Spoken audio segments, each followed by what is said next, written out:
बिस्मिल्लाहिर्रहमानिर्रहीम। अस्सलाम वालेकुम स्टूडेंट्स, कैसे हैं आप सब? आई होप सो आप सब खैरियत से होंगे। और आज आप लोगों के लिए 9th क्लास की फिजिक्स का चैप्टर नंबर 4 जो है उसका हमारा जो टॉपिक है वो है 4.10।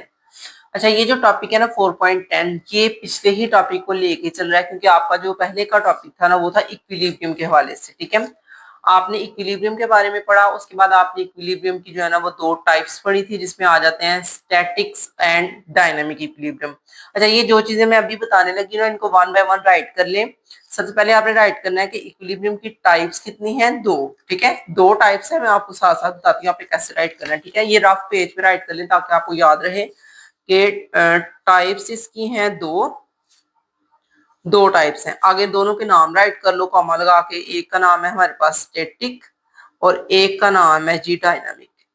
ये सिर्फ शॉर्ट फॉर्म में लिख रहे हैं ताकि हमें याद रहे कि हमने क्या क्या चीजें पढ़ ली और क्या आगे हमने पढ़नी है। ठीक है, तो इक्विलिब्रियम की दो टाइप्स थी।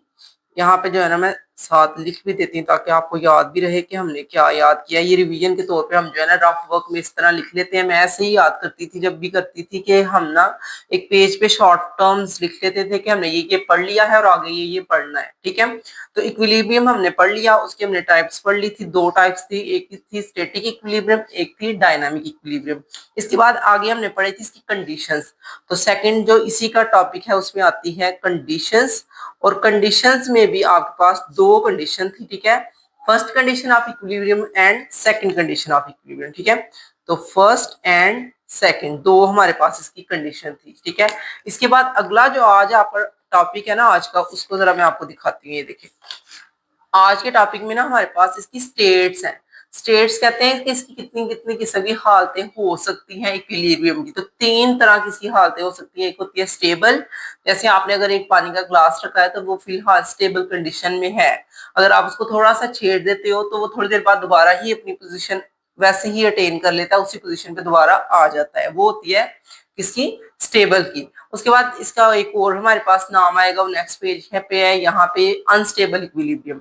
और उसके नीचे तीसरा है न्यूट्रल इक्विलिब्रियम। ये तीन नाम है, तो इसका मतलब है कि इसकी तीन स्टेट्स हैं। तो यहीं पे जो है ना हम अपनी थर्ड जो इसी के आगे थर्ड टॉपिक होगा ना स्टेट्स, उसके आगे लिखेंगे कि इसकी स्टेट्स हैं तीन। और उसमें तीन ही नाम है हमारे पास, कॉमा लगा के आगे लिख लो स्टेबल, और उसके आगे लिखो जी अनस्टेबल, और एंड पे है हमारे पास न्यूट्रल यानी कि नेचुरल, जो भी नेचुरली तौर पे जो है ना वो होता है वो। ठीक है, तो ये तीन नाम जो मैंने लिखे हैं ये इसलिए लिखे हैं ताकि हमें जो है ना वो शॉर्ट टर्म में याद करना आसानी हो जाए कि हमने ये टॉपिक पढ़े हैं, ये इनका तरतीब है, सीक्वेंस है। कि इक्विलिब्रियम का टॉपिक पढ़ा था और इक्विलिब्रियम के आगे से दो स्टेट्स थी, सॉरी दो टाइप्स थी। टाइप्स कौन कौन सी थी? स्टैटिक और डायनामिक। उसके बाद हमने उसकी कंडीशन पढ़ी थी, कंडीशन भी उसकी दो थी, first and second condition of equilibrium. उसके बाद आपकी स्टेट्स आ जाती हैं, तो उसकी तीन स्टेट्स थी, वो थी स्टेबल, अनस्टेबल और न्यूट्रल। इससे ये फायदा होगा कि आपको जो है ना वो टॉपिक्स रिवाइज करने में आसानी हो जाती है। ठीक है, और आज का हमारा जो टॉपिक है वो स्टेट्स पे है। इससे प्रीवियस टॉपिक्स जो हैं वो आपको मिल जाएंगे प्लेलिस्ट से। जिन बच्चों ने चैनल सब्सक्राइब किया है उन्होंने तो वीडियो देख ली होगी। जिन बच्चों ने फर्स्ट टाइम इस चैनल को ओपन किया है, फर्स्ट टाइम मेरा लेक्चर ले रहे हैं, तो वो प्रीवियस वाली वीडियो को जरूर वॉच कर लें, जिसमें मैंने आपको इक्विलिब्रियम और उसकी जो है ना वो कंडीशंस भी बताई हैं और टाइप्स भी समझा दी हुई हैं। इसके अलावा भी मेरा मैथ का भी होते हैं लेक्चर्स वगैरह, मैथ पे भी मैं जो है ना प्रॉपर 9th क्लास का मैथ समझा रही हूँ। जिन बच्चों ने वो करना है तो उसका अगर लिंक चाहते हैं तो आप मुझे मैसेज कर सकते हैं, कमेंट बॉक्स में पूछ सकते हैं, मैं आपको लिंक भी प्रोवाइड कर दूंगी। इसके अलावा अगर आप सब्सक्राइब करेंगे तो आप प्ले लिस्ट देख लीजिएगा या फिर वीडियोस वगैरह जो है वो देख सकते हैं, आपको पता चल जाएगा। ठीक है, तो वापस आते हैं अपने टॉपिक पे, है ये है स्टेट्स ऑफ इक्विलिब्रियम। स्टेट्स का मतलब मैंने आपको बता दिया है कि किस तरह की हालतें हो सकती हैं इक्विलिब्रियम की। कंडीशंस के हवाले से मैंने आपको पहले बता दिया था कि वहां पे हमारे पास उसने दो बताई थी, फर्स्ट कंडीशन और सेकंड कंडीशन। इसी तरह स्टेट्स में तीन कौन कौन सी हैं? Stable, unstable and neutral. नाम मैं बार बार ले रही हूँ ताकि आपके जहन में बैठ जाए। जो चीज एग्जामिनर या स्टूडेंट एक दफा रिवाइज कर लेता है ना उसको अच्छी तरह वो याद रहती है। तो फर्स्ट टाइम जब हम कोई चीज पढ़ते हैं उसका नाम दो तीन दफा पढ़ना चाहिए ताकि हमारे जहन में बैठ जाए कि आज हमने ये वाला टॉपिक रिवाइज करना है और ये वाले टॉपिक को हम याद करने लगे हैं। ठीक है, तो स्टेट्स ऑफ इक्विलिब्रियम, स्टेट्स हालतें होती हैं। सबसे पहले वो बताने लगे आपको, इक्विलिब्रियम को रिवाइज करवाने लगे थोड़ा सा स्टार्टिंग में, जो कि आप याद ना भी करें तो इश्यू नहीं है, लेकिन आपने इसको पढ़ना जरूर है। ठीक है, एन ऑब्जेक्ट इज बैलेंस्ड, कहते हैं कोई भी जो ऑब्जेक्ट है ना वो बैलेंस कब होता है? When its centre of mass, जब हम उसका सेंटर ऑफ मैस भी आपका टॉपिक था जिसपे मैंने आपको समझा दिया था वीडियो लेक्चर में कि वो पॉइंट होता है जहां पे आपकी तमाम होल बॉडी का जो वेट है वो असरअंदाज हो रहा होता है। And it's point of sporting, यानी कि जो पॉइंट ऑफ सपोर्ट है lies on the same vertical line. इसकी एग्जांपल आपको मैं इस तरह दे देती हूँ, ये नीचे एक फिगर बनी है, इस पे गौर करें। इस फिगर में ना आपको नजर आ रहा है कि ये कौन सी है, वैसे ट्राइंगल लगती है लेकिन ये कौन है, क्योंकि इन्होंने टेढ़ा करके भी दिखाया कि नीचे से जैसे आप लोगों ने रोड ब्लॉक करने के लिए वो कोन्स वगैरह नहीं रखी होती वैसी की कौन है। अच्छा, ये जो कोन है ना उसमें वो आपको बता रहे हैं एक ही सेंटर है हमारे पास जिसके ऊपर पूरी होल बॉडी का वेट असरअंदाज हो रहा है, और वो नीचे से डब्ल्यू लिख के भी बता दिया कि ये वेट है। ओके। सेकंड बात ये होती है कि जब आपका वेट जो है वो ग्रेविटी की तरफ वो असरअंदाज हो रहा है, तो ग्रेविटी भी एक जो है ना वो फोर्स लगाती है जिस फोर्स का नाम होता है नॉर्मल। और ये आप लोगों को काफी दफा मैं समझा चुकी हूँ कि ग्रेविटी के अपोजिट हमेशा नॉर्मल फोर्स होती है। ठीक है। अब ये दो पॉइंट्स तो आपको समझ आ गए कि हमारी नॉर्मल फोर्स और ग्रेविटी की फोर्स दोनों एक ही लाइन में है। देखिए, एक ही वर्टिकल लाइन है। तो उसको बोला है उसने यहाँ पे डेफिनेशन में वो ये समझाना चाह रहे हैं कि कोई भी ऑब्जेक्ट तब बैलेंस होता है जब ये लाइन सेम हो जाए उनकी, यानी कि वेट वाली लाइन और उसकी नॉर्मल वाली लाइन जो कि सपोर्टिंग लाइन है दोनों सेम हो जाए, तो इसका मतलब है कि हमारे पास बैलेंस कंडीशन है, यानी कि जो भी ऑब्जेक्ट है वो फिलहाल स्टेबल कंडीशन में है। और इसी के नीचे भी उसने एक्सप्लेन किया है, जो ऊपर उसने डेफिनेशन बताई ना वैसे उसने नीचे भी बता दी है। लेकिन उससे पहले उसने ये बता दिया कि हमारे पास तीन स्टेट्स होती हैं इक्विलिब्रियम की जो कि आपकी एमसीक्यूज बन सकती हैं। ये जो अभी मैंने आपको पेज के ऊपर लिख के समझाया था ना बारी बारी, एक दफा मैंने बताया है कि उसकी कंडीशंस कितनी है, दूसरी दफा मैंने बताया स्टेट्स कितनी है, फिर मैंने उसकी टाइप्स बताई। तो ये बताने का मकसद ये था कि ये आपकी एमसीक्यूज बन जाती हैं, तो उसके लिए भी आप रेडी रहें एमसीक्यूज के तौर पे भी, और शॉर्ट क्वेश्चन भी बन सकता है। तो आपको नाम तो एटलीस्ट याद हो कि टाइप्स किसको कहना है, कंडीशन किसको कहना है, और उसके बाद स्टेट किसको कहना है। आप इसको मिक्स मिक्स मिक्स मिक्स नहीं करेंगे, क्योंकि ऐसे फिर मिक्स हो जाएगा तो फिर आपका तो गलत हो जाएगा। एक दफा इसको बारी बारी जब लिखेंगे ना कि आपने ये टाइप्स हैं, इसकी ये कंडीशंस हैं और ये स्टेट्स हैं, फिर आपको ये याद रहेगा। ठीक है। तो यहाँ पे हम अब स्टेबल इक्विलिब्रियम कर लेते हैं। स्टेबल इक्विलिब्रियम क्या है जी? स्टेबल का मतलब ही आपको पता चल रहा है कि वो फिलहाल अपनी ऐसी पोजीशन में है जहाँ पे वो स्टेबल है, हिल नहीं रहा। अगर आप उसको हिलाते भी हो तो थोड़ी देर बाद वो दोबारा अपनी ओरिजिनल पोजीशन पे आ जाएगा। जिसकी एक सिंपल सी एग्जांपल मैं आपको ये देती हूँ। ये देखिए, ये मेरी पेंसिल है। ठीक है। अब मैंने इसको थोड़ा सा ऐसे किया, देखिए थोड़ा सा टेढ़ा कर दिया मैंने इसको, ये मैंने थोड़ा सा इसको ना ऐसे कर दिया, टेढ़ा सा कर दिया। आपको ये ऊपर वाला पॉइंट नजर आ रहा है ना, ये बिल्कुल सीधा पॉइंट है। अब जब मैं इसको हिलाती हूँ ना तो मैं इसका थोड़ा सा ऐसे कर दिया, टेढ़ा सा कर दिया, नजर आ रहा है ना आपको? इसके ऊपर ये राइटिंग क्यों नजर आना शुरू हो गया, ऐसे था। और जैसे ही मैंने इसको छोड़ना है ना तो इसने अपने ओरिजिनल पोजीशन में वापस आ जाना। ठीक है। पहले मैंने जल्दी से छोड़ा था तो वो ज्यादा एक रोल कर गया। आराम से आपने अपना हाथ पीछे करना है तो ये अपनी ओरिजिनल पोजीशन पे वापस आ जाता है। अगर ऐसे होता है ना कि आपने बॉडी को थोड़ा सा, यानी कि उसको थोड़ा सा स्लाइटली सा जो है ना टिल्ट किया, हिलाया है, तो हिलाने के बाद वो अपनी पोजीशन पे वापस आ जाए तो वो स्टेबल कंडीशन होती है। ठीक है। और यहाँ पे उसने एक कोन की ही एग्जांपल दिया है कि कोन को एक कोने से पकड़ के ना थोड़ा सा हमने ऊपर कर दिया, पहले ये इस हालत में थी ना, और एक कोने को हमने थोड़ा सा ऊपर किया है, और फिर फौरन ही आपने जो है ना कोशिश करनी है कि एक दो सेकंड तक ऊपर रखना है और फिर आराम से हाथ पीछे कर लेना है। जैसे ही हाथ पीछे करेंगे तो ये वापस नीचे आ जाएगी। अगर जोर से हाथ पीछे करेंगे ना तो हो सकता है कि आपकी फोर्स जो है वो उसको या तो इधर को मूव करवा दे या इधर को मूव करवा दे। ठीक है, अपोजिट डायरेक्शन में। ऐसे नहीं आपने करना। आपने जैसे ही आराम से उसको उठाया वैसे ही आराम से अपने हाथ को पीछे करना है तो ये खुद ही नीचे गिर जाएगा। तो इसका मतलब है कि ये इसकी स्टेबल कंडीशन थी। पहले वो हमारे पास वर्टिकल लाइन में आ रहा था बिल्कुल स्ट्रेट, उसकी वेट वाली फोर्स और जो हमारे पास न्यूटन फोर्स है, जो नॉर्मल फोर्स है, वो दोनों एक ही लाइन में आ रही थी। अब इसमें क्या हुआ है कि आपकी नॉर्मल फोर्स इस तरफ को है और आपका जी जो है ना, यानी कि वेट वाली फोर्स, वो इस साइड पे है। तो दोनों जो है वो एक दूसरे से थोड़ी सी चेंज हो जाएंगी। और आपने इसको एमसीक्यूज के तौर पे भी रेडी करना है। वो कैसे करना है वो मैं आपको साथ ही वीडियो में बताती रहती हूँ। आप जो है एमसीक्यूज को लिख लिया करें कि कौन कौन से पॉइंट पे एमसीक्यूज बनती हैं। ठीक है।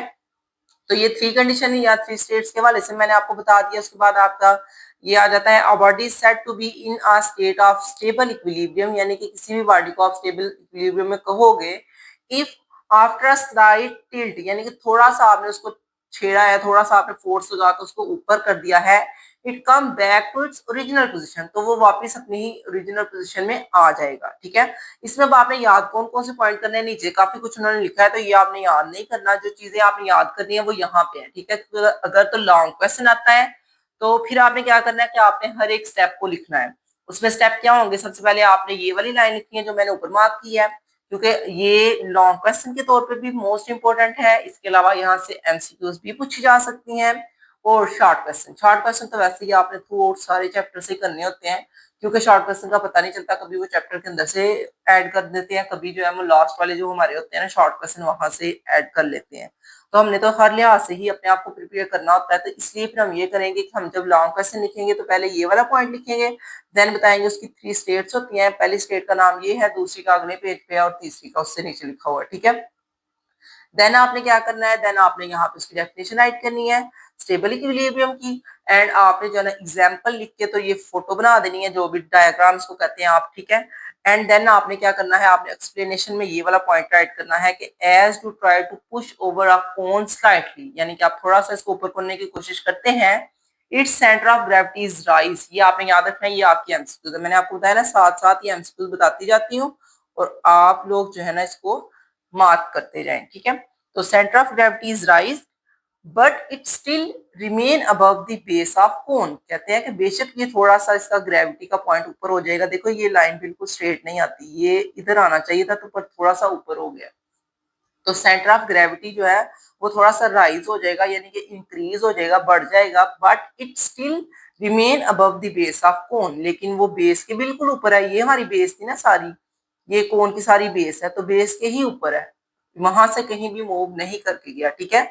And the weight W and the normal force do not remain in same line. अब आपको ये दोनों लाइन नजर आ रही है, सेम नहीं है। इसकी लाइन सेम थी लेकिन यहाँ पे लाइन सेम नहीं है, but act like two unlike parallel forces. कैसी हो गई हैं, दो अनलाइक पैरेलल फोर्सेस है। ये पैरेलल है लेकिन अनलाइक क्यों है, क्योंकि दोनों की पोजीशन चेंज हो गई है। एक इस पोजीशन पे आ रहा है और एक उसके अपोजिट साइड पे जा रहा है, ठीक है। And but act like unlike parallel forces. Next यहाँ पे था the cone does not remain in equilibrium. अब कोन जो है वो इक्विलिब्रियम में नहीं होगा और क्या होगा जी, unlike parallel forces produce a clockwise torque. अब सारी बात है कि एक फोर्स इधर को लग रही है एक इधर को लग रही है, तो क्लॉकवाइज टॉर्क तो पैदा होना ही है। बॉडी थोड़ी सी तो रोटेट की है ना, पहले तो इस कंडीशन में थी ना, अब थोड़ी सी रोटेट कर गई है, घूमने की कोशिश कर रही थी, लेकिन हमने क्या किया, थोड़ी देर बाद ये अपना हाथ पीछे कर लिया तो ओरिजिनल पोजीशन पे वापस आ जाएगी। तो ये आपने यहाँ तक इसको याद कर लेना है। एंड देन यहाँ पे जो है ना एक पॉइंट ये भी ऐड कर सकते हैं कि पोटेंशियल एनर्जी भी जो है ना वो इंक्रीज होती है। क्यों इंक्रीज होती है, क्योंकि आपने पोटेंशियल एनर्जी की डेफिनेशन प्रीवियस पढ़ी है कि अगर आपकी हाइट बढ़ती है, यानी कि आप अपनी हाइट बढ़ा लेते हैं, ऐसा ऐसा ऊपर जाना शुरू करते हैं, तो पोटेंशियल एनर्जी इंक्रीज होती है। तो पोटेंशियल एनर्जी डिपेंड करती है पोजीशन पे, पोजीशन चेंज होगी तो पोटेंशियल एनर्जी भी इंक्रीज हो जाएगी। तो ये पहला हमारा हो चुका है स्टेबल इक्विलिब्रियम कंप्लीट। अब इसके बाद अगला है अनस्टेबल इक्विलिब्रियम। वर्ड से ही पता चल रहा है कि ये अनस्टेबल है, यानी कि अपनी स्टेबल कंडीशन में नहीं होगा। और वो कैसे है कि उसने इसको कोन को कर दिया उल्टा। अब आपको पता है कि अगर कोन को हम उल्टा करें तो हम शायद एक आध सेकंड के लिए कोन को इसकी टिप के ऊपर खड़ा कर सकते हैं, लेकिन उसके बाद ये गिर जाएगी, या इधर को गिरेगी या उधर को, कहीं ना कहीं साइड पे ये गिर जाएगी। तो ये होता है ऐसे है कि आपने जो है ना इसमें बताना ही यही है कि हम अनस्टेबल कैसे कर सकते हैं चीजों को, कि अगर हमने उसका बेस वाला पॉइंट सही चूज नहीं किया। आपने ये बेस पॉइंट चूज किया है तो इसका मतलब है कि ये जो आपका पॉइंट है ये आपने गलत चूज किया है। इस पॉइंट पे अगर आप किसी चीज को खड़ा करते हैं तो वो अनस्टेबल हो जाएगी। तो स्टेबल वाला पॉइंट जो है वो पहला था जो आपने रीड आउट कर लिया है। तो ये आपकी सबसे पहले डेफिनेशन आएगी, a body is said to be in a state of unstable equilibrium. यानी कि किसी भी बॉडी को आप कह सकते हैं कि वो अनस्टेबल इक्विलिब्रियम में है if after a slight tilt, यानी कि थोड़ा सा आपने इसको जब मूव करवाना है, जैसे आप मूव ना भी करवाओ तो हाथ पीछे करते साथ ही it tends to move on further away from its original position. आप अपनी उसकी जो ओरिजिनल पोजीशन थी उसको कहीं और शिफ्ट कर देंगे, उसकी ओरिजिनल पोजीशन में उसने वापस नहीं आना। पहले तो इस कंडीशन में है ना, तो जैसे ही वो एक आध सेकंड के लिए इस कंडीशन में रहेगी, फौरन ही वो अपनी कंडीशन या तो इधर को कर देगी या उधर को कर देगी, अपनी पोजीशन को चेंज कर लेगी। एंड नेक्स्ट आपने यहाँ पे जो है ना वो ये वाला पॉइंट अगर लॉन्ग क्वेश्चन आता है तो राइट करना है कंप्लीट। और उसमें भी सारा कुछ यही बता रहे हैं कि ये बैलेंस कंडीशन नहीं होती। इसमें जो है ना आपका सेंटर ऑफ मास जो है, पहले तो पीछे वाले जो था आपने पढ़ा था ना कि सेंटर ऑफ ग्रेविटी जो है वो राइज हो जाता है, इसमें इस तरह नहीं है। इसमें आप कहेंगे कि सेंटर ऑफ ग्रेविटी जो है वो फॉल डाउन नीचे की तरफ हो जाएगा। आप यहाँ पे देख भी सकते हैं इसकी ये स्ट्रेट लाइन बनती है, लेकिन ये थोड़ा सा स्लाइडली सा जो है वो नीचे आ गया है। इसके बाद आप जो है ये पॉइंट भी लिख सकते हैं कि इसकी पोटेंशियल एनर्जी भी डिक्रीज होगी क्योंकि उसने गिर जाना है। वैसे तो इसकी पोटेंशियल एनर्जी अगर हम उठाते हैं तो वो राइज अप होती है, लेकिन ये इसने थोड़ी देर बाद नीचे को गिर जाना है, इस वजह से पोटेंशियल एनर्जी डिक्रीज होगी। इसके अलावा इसका जो टॉर्क है वो भी एंटी क्लॉकवाइज आएगा। ये कुछ ऐसी पॉइंट्स हैं जो एमसीक्यूज के लिए जरूरी हैं, जो जो मैं बता रही हूँ उनको आप मार्क करते जाएं।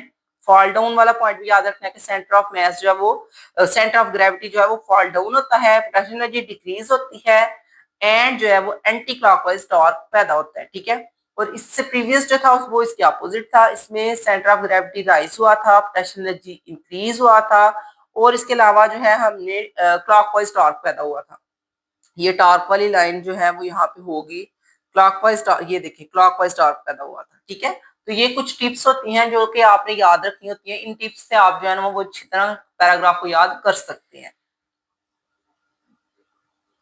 एंड इसी तरह ही अब हमारे पास आ चुका है न्यूट्रल इक्विलिब्रियम। तो न्यूट्रल का मतलब ही है कि ये ऐसी बॉडी है जिसको अगर आप थोड़ा सा हिलाते भी हो, थोड़ी सी फोर्स लगा भी देते हो, पोजीशन बदलने की कोशिश भी कर लेते हो, फिर भी जो है ना उसका सेंटर ऑफ ग्रेविटी जो है वो नॉर्मल की लाइन के पैरेलल ही रहेगा। और ये क्यों होता है? क्योंकि अगर ये सिलेंडर सा है और आप इसको घुमा भी दो तो फिर भी इसकी जो है ना वो न्यूट्रल इक्विलिब्रियम ही रहना है, इसने घूमने के बावजूद भी अपनी ओरिजिनल पोजीशन में ही रहना है। उसकी एग्जांपल में उन्होंने लिया सिलेंडर, कि अगर आप सिलेंडर को थोड़ा सा रोटेट भी करा दो, थोड़ा सा घुमा भी दो, फिर भी उसका जो सेंटर है ना वो वही रहता है, वो नहीं चेंज होता।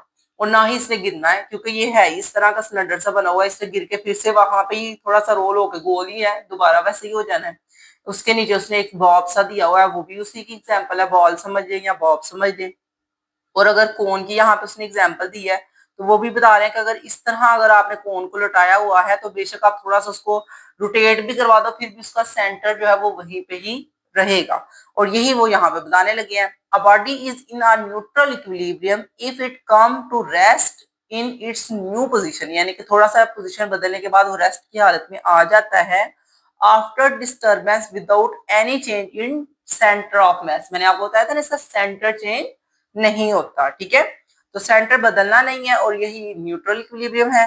अब यहाँ पर उसने एग्जांपल में क्या क्या दिया है, neutral equilibrium or rolling ball, जो बॉल है हमारे पास वो समझ लो ऑन अ हॉरिजॉन्टल सरफेस, ये जो सरफेस है वो आपकी हॉरिजॉन्टल हो, और अ कोन, किसी भी कोन की बात करेंगे, resting on it's curved surface, यानी कि आपने इसकी कर्व्ड सरफेस वाली साइड से इसको लटाना है, क्योंकि इस तरह फिर आप जितना भी इसको रोल कर लो इसका सेंटर चेंज नहीं होगा। ठीक है, तो उसके अलावा अगर ये लॉन्ग क्वेश्चन आता है तो फिर आप इसमें ये भी सारा राइट कर लीजिएगा कि इसमें जो है ना वो अगर आप फोर्स अप्लाई कर ले हैं, देर इज नो फोर्स और टॉर्क, इसमें टॉर्क पैदा नहीं होगा, that bring it's original position. ठीक है, और इसके अलावा जो है इसमें ये सिलेंडर वगैरह है, height of centre of mass remain unchange, ये वाला सेकंड पॉइंट, जैसे मैंने ऊपर आपको 3 पॉइंट बताए हैं ना, वैसे ही इसका एक ये पॉइंट हो जाएगा, एक ये पॉइंट हो जाएगा, और इसकी पोटेंशियल एनर्जी भी चेंज नहीं होती। और आप ये कह सकते हो कि इसका जो है ना हमारे पास सेम वर्टिकल लाइंस रहती हैं, वेट की भी एंड इसकी नॉर्मल फोर्स की सेम वर्टिकल लाइंस रहती हैं। तो ये इसके 3 पॉइंट हो जाएंगे, जैसे आपने प्रीवियस 3 पॉइंट किए हैं इसके पोटेंशियल एनर्जी के हवाले से किए हैं,